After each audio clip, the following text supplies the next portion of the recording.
Hi friends, ಎಲ್ಲರೂ ಹೇಗಿದ್ದೀರಾ? ಎಲ್ಲರೂ ಚೆನ್ನಾಗಿದ್ದೀರಾ ಅಂತ ಅಂದ್ಬಿಟ್ಟು ಭಾವಿಸ್ತೀನಿ. ಇಲ್ಲಿ ನಾನು ಚೆನ್ನಾಗಿದ್ದೀನಿ. Welcome my YouTube channel Viju logs and shorts ಚಾನಲ್ಗೆ. ಇವತ್ತೊಂದು ಹೊಸ ರೆಸಿಪಿ ಅಂದ್ರೇನು ಅದೇನು ಹೊಸದಲ್ಲ, ಎಲ್ಲರಿಗೂ ಗೊತ್ತಿರುವಂಥದ್ದು. ಇದೇನಪ್ಪ ಅಂತ ಅನ್ಬೇಡಿ. ನನ್ನ ಮಗ ಇವತ್ತು ಜಾಮೂನ್ ಮಾಡು ಅಂತ ಹೇಳಿದ, ಅವನಿಗೋಸ್ಕರ ಇದು ಜಾಮೂನ್ ಮಾಡ್ತಾಯಿದ್ದೀನಿ. ನಾನು ಯಾವ ಥರ ಮಾಡ್ತಾಯಿದ್ದೀನಿ ಅಂತ ಅಂದ್ಬಿಟ್ಟು ತೋರಿಸ್ಕೊಡ್ತೀನಿ, ಬನ್ನಿ. ಜಾಮೂನ್ನ ಮಾಡೋಕ್ಕೆ ನಾನಿಲ್ಲಿ GRB ಇದು ತೊಗೊಂಡಿದ್ದೀನಿ, ಜಾಮೂನ್ ಪ್ಯಾಕೆಟು. ಒಂದು ತೊಗೊಂಡ್ರೆ ಒಂದು ಫ್ರೀ ಅಂತ ಅಂದ್ಬಿಟ್ಟು ಇದು ಒಂದು ಪ್ಯಾಕೆಟ್ ತೊಗೊಂಡಿದ್ದೀನಿ. ಈಗ ಇದನ್ನು ಕಟ್ ಮಾಡಿ ಒಂದು ಬೌಲ್ಗೆ ಹಾಕ್ತೀನಿ. ಬನ್ನಿ ಯಾವ ಥರ ಮಾಡೋದು ಅಂತ ಅಂದ್ಬಿಟ್ಟು ತೋರಿಸ್ತೀನಿ. ನೋಡಿ, ಇಲ್ಲಿ ಕಟ್ ಮಾಡಿ ಹಾಕ್ಕೊಂಡಿದ್ದೀನಿ ಪಾತ್ರೆಗೆ. ಇದಕ್ಕೆ ಬೇಕು ಅಂದರೆ ಸ್ವಲ್ಪ ಸಕ್ಕರೆ ಪೌಡ್ರೂ ಹಾಕ್ತಾರೆ, ಮತ್ತು ಇದು ಹಾಲಿನ ಪೌಡ್ರ್ ಹಾಕ್ತಾರೆ. ಸಕ್ಕರೆ ಪೌಡ್ರಲ್ಲ, ಹಾಲಿನ ಪೌಡ್ರ್ ಹಾಕಿಬಿಟ್ಟು ಮಾಡ್ತಾರೆ. ನಂಗೆ ಹಾಲಿನ ಪೌಡ್ರ್ ಇಲ್ವಲ್ಲ, ಅದಕ್ಕೇ ಜಸ್ಟ್ ಜಾಮೂನ್ ಪೌಡ್ರನ್ನೇ ಹಾಕಿಬಿಟ್ಟು ಮಾಡ್ತಾಯಿದ್ದೀನಿ.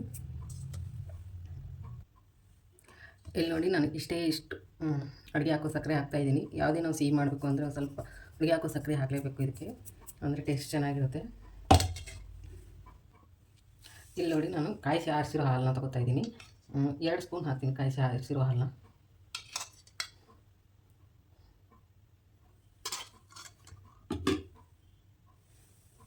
ಈಗ ಮಿಕ್ಸ್ ಮಾಡೋಣ.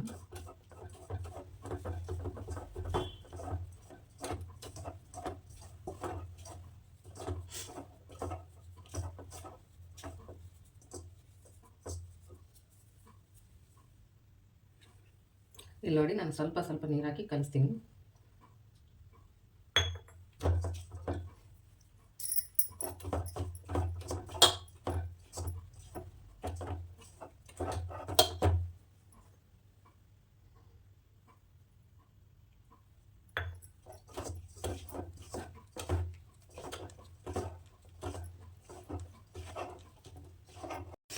ನೋಡಿ, ಅಷ್ಟು ಗಟ್ಟಿನೂ ಅಲ್ಲ, ಅಷ್ಟು ತಿಳುವಲ್ಲ, ಹಿಂಗೆ ಕಲಿಸ್ಕೋಬೇಕು. ಈಗ ಇದನ್ನು ಒಂದು 10 ನಿಮಿಷ ರೆಸ್ಟ್ ಮಾಡೋಕ್ಕೆ ಬಿಡ್ತೀನಿ ನಾನು.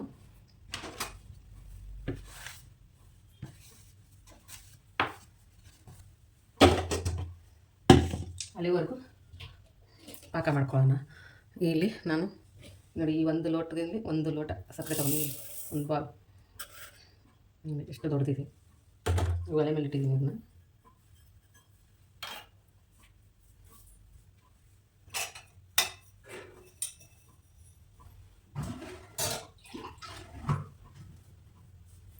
ಒಂದು ಗ್ಲಾಸ್ ನೀರು ಹಾಕ್ತೀನಿ.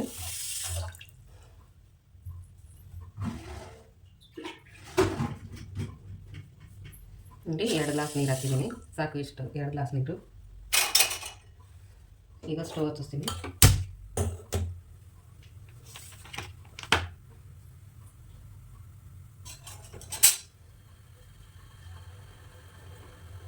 ಸಕ್ಕರೆ ಕರಗಲಿ.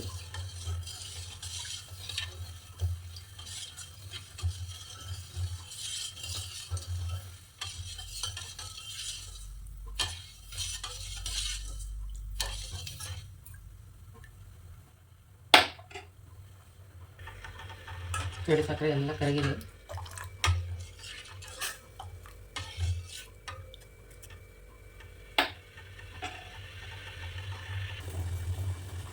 ನೋಡಿ, ನೀರು ಕುದೀತಾರೆ. ಈ ಟೈಮಲ್ಲಿ ನಾನು ಏಲಕ್ಕಿ ಪೌಡರ್ ಹಾಕ್ತಾಯಿದ್ದೀನಿ.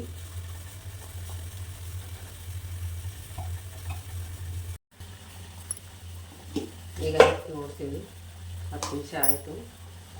ನೋಡಿ, ಇಷ್ಟು ಸ್ಮೂತಾಗಿದೆ. ಈಗ ಇಷ್ಟಿಷ್ಟೇ ತಗೊಂಡು ಉಂಡೆ ಮಾಡ್ತೀನಿ. ಈಗ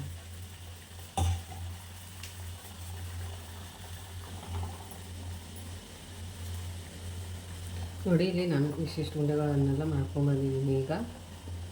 ಈಗ ಇದನ್ನು ಎಣ್ಣೆಗೆ ಹಾಕಿ ಕರಿಬೇಕು. ಇದು ಪಾಕನ ಆ ಒಲೆ ಮೇಲೆ ಇಟ್ಬಿಟ್ಟು ಈ ಕಡೆ ಎಣ್ಣೆ ಕಾಯಕ್ಕಿಡ್ತೀನಿ.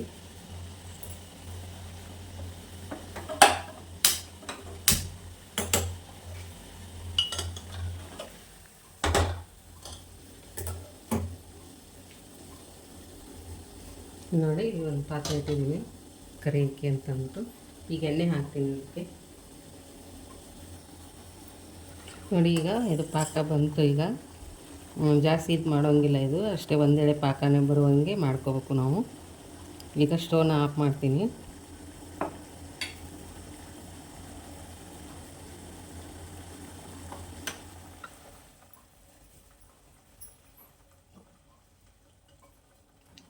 ಇಲ್ಲಿ ನಾವು ಇದಕ್ಕೆ ಬಿಸಿ ಇದ್ದಾಗಲೇ ಸ್ವಲ್ಪ ನೋಡಿ ಲಿಂಬೆಹಣ್ಣು ಹಾಕ್ತೀನಿ, ಏಕೆಂದರೆ ಪಾಕ ಗಟ್ಟಿ ಆಗಲ್ಲ ಅದು ಲಿಂಬೆಹಣ್ಣು ಹಾಕೋದ್ರಿಂದ.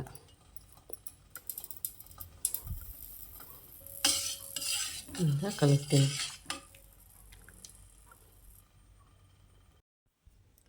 ಈ ಎಣ್ಣೆ ಕಾಯ್ದೈತೆ ಇಲ್ಲ ಅಂತಂದ್ಬಿಟ್ಟು ಫಸ್ಟ್ ಒಂದು ಚಿಕ್ಕದು ಬಿಡ್ತಾಯಿದ್ದೀನಿ. ನೋಡಿ ಕಾದಿದೆ, ಮೇಲೆ ಬಂತೋದು. ಈಗ ನಾನು ಸ್ಟೋವ್ನ ಸಣ್ಣಕ್ಕೆ ಇಡ್ತೀನಿ, ಎಣ್ಣೆ ಕಾದ್ಮೇಲೆ ಸಣ್ಣಕ್ಕೆ ಇಡ್ತೀನಿ. ಯಾಕೆ ಗೊತ್ತಾ, ಇವು ಮೇಲ್ಗಡೆ ಬೇಗ ಕೆಂಪಾಗ್ಬಿಡುತ್ತೆ, ಒಳಗಡೆ ಬೇಯೋದಿಲ್ಲ. ಅದಕ್ಕೆ ಸಣ್ಣ ಉರಿಲಿನೇ ಬೇಯಿಸ್ಕೋಬೇಕು ನಾವು ಜಾಮೂನ್ನ.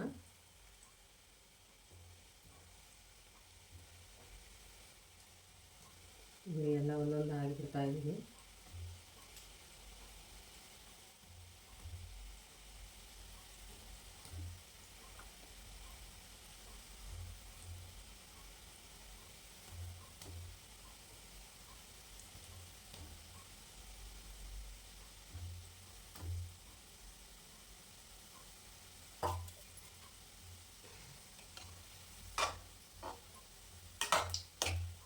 ನೋಡಿ ಎಷ್ಟು ಬೇಗ ಕಲರ್ ಬಂದ್ಬಿಡುತ್ತೆ, ಮೇಲೆ ಗೋಲ್ಡನ್ ಕಲರ್ ಬರುತ್ತೆ. ಅದಕ್ಕೆ ಸಣ್ಣ ಉರಿಲೇ ಬೇಯಿಸ್ಕೋಬೇಕು ಇದನ್ನು.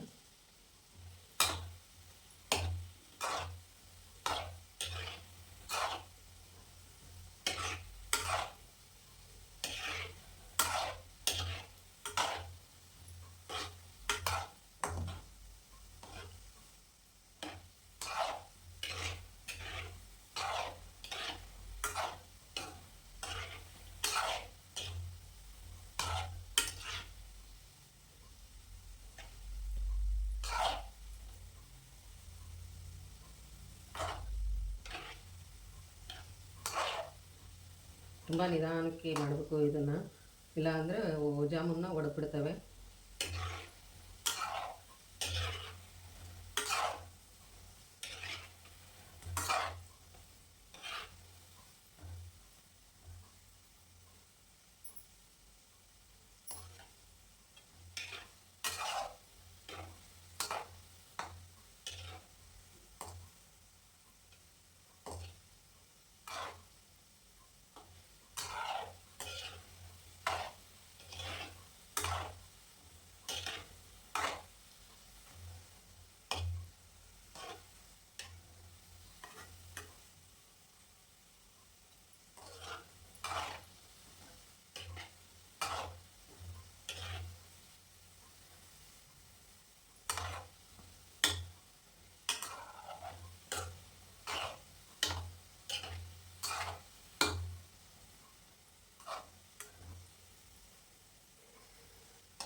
ನೋಡಿ ಈಗ ತೆಗಿತೀನಿ, ಗೋಲ್ಡನ್ ಕಲರ್ ಬಂತು ನೋಡಿ.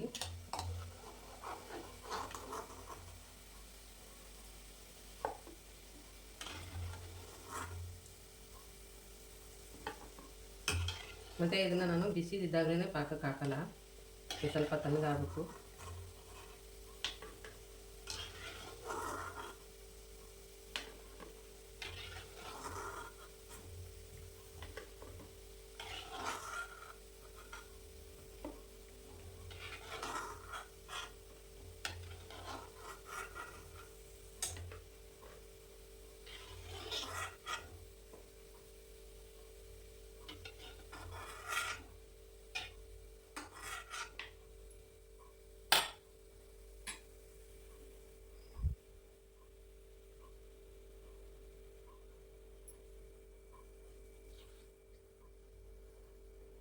ನೋಡಿ ಕಲರ್ ತೋರಿಸ್ತಾ ಇದ್ದೀನಿ ಹೆಂಗೆ ಬಂದಿದ್ದಾವೆ ಅಂತ ಅಂದ್ಬಿಟ್ಟು.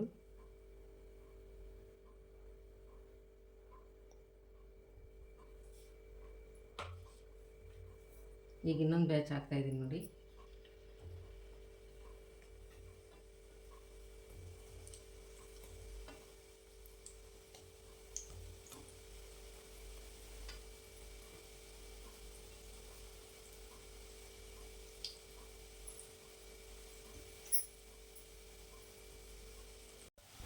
ನೋಡಿ ಇನ್ನೊಂದು ಬ್ಯಾಚು ತೆಗಿತೀನಿ. ಈಗ ನಾನು ಸ್ಟೋನ್ ಆಫ್ ಮಾಡಿದ್ದೀನಿ.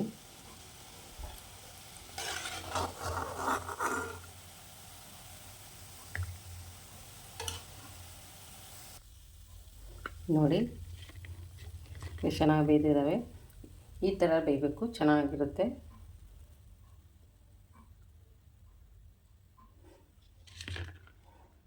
ಈಗ ಇದನ್ನು ನಾನು ಸಕ್ಕರೆ ಪಾಕಕ್ಕೆ ಹಾಕ್ತೀನಿ. ಒಟ್ಟಿಗೆ ಹಾಕ್ತೀನಿ.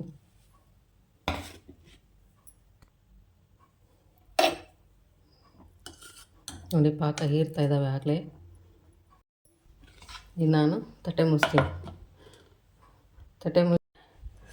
ಈಗ ನಾನು ಅರ್ಧ ಗಂಟೆ ಆದಮೇಲೆ ತೋರಿಸ್ತಾ ಇದ್ದೀನಿ ಜಾಮೂನ್ನ. ನೋಡಿ ಎಷ್ಟು ಚೆನ್ನಾಗಿ ಬಂದಿದೆ, ಎಲ್ಲ ಪಾಕ ಎಲ್ಲ ಹಿರ್ಕೊಂಡಿದೆ. ಈಗ ಬಟ್ಲಿಗೆ ಸರ್ವ್ ಮಾಡೋಣ ಬನ್ನಿ. ನೋಡಿ ಇಲ್ಲಿ ಬಾಲ್ಗೆ ಸರ್ವ್ ಮಾಡಿದ್ದೀನಿ, ತೋರಿಸ್ತೀನಿ ನೋಡಿ, ಹತ್ತಿರದಿಂದನೇ ತೋರಿಸ್ತೀನಿ.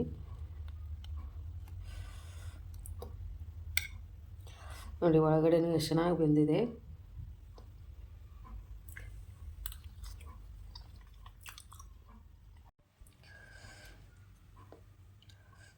ನಾನು ಟೇಸ್ಟ್ ಮಾಡ್ತೀನಿ ಹೆಂಗೆ ಬಂದಿದೆ ಅಂತಂದ್ಬಿಟ್ಟು. ಬನ್ನಿ ಎಲ್ಲರೂ ಜಾಮೂನ್ ತಿನ್ನೋಣ. ಪರ್ಫೆಕ್ಟ್ ಅಳತೆಯಲ್ಲಿ ಮಾಡಿರೋದು, ಚೆನ್ನಾಗಿದೆ.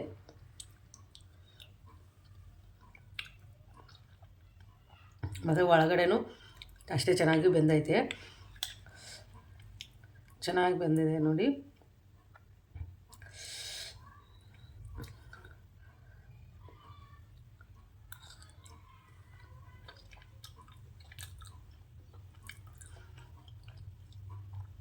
ಚೆನ್ನಾಗಿ ಬಂದೈತೆ. ಯಾರಿಗೆಲ್ಲ ಈ ನನ್ನ ವಿಡಿಯೋ ಇಷ್ಟ ಆಯಿತು ಲೈಕ್ ಮಾಡಿ, ಶೇರ್ ಮಾಡಿ, ಕಮೆಂಟ್ ಮಾಡಿ. ಹೊಸದಾಗಿ ಯಾರು ನನ್ನ ಚಾನಲ್ನ ನೋಡ್ತಾ ಇದ್ದೀರಾ ಪ್ಲೀಸ್ ಸಬ್ಸ್ಕ್ರೈಬ್ ಮಾಡ್ಕೊಂಡು ನೋಡಿ. ವಿಡಿಯೋನ ದಯವಿಟ್ಟು ಸ್ಕಿಪ್ ಮಾಡಬೇಡಿ, ಪೂರ್ತಿ ನೋಡಿ. ನಾನು ಬರ್ತೀನಿ ಬೇರೆ ರೆಸಿಪಿಯೊಂದಿಗೆ. ಎಲ್ಲರಿಗೂ ಬಾಯ್ ಬಾಯ್.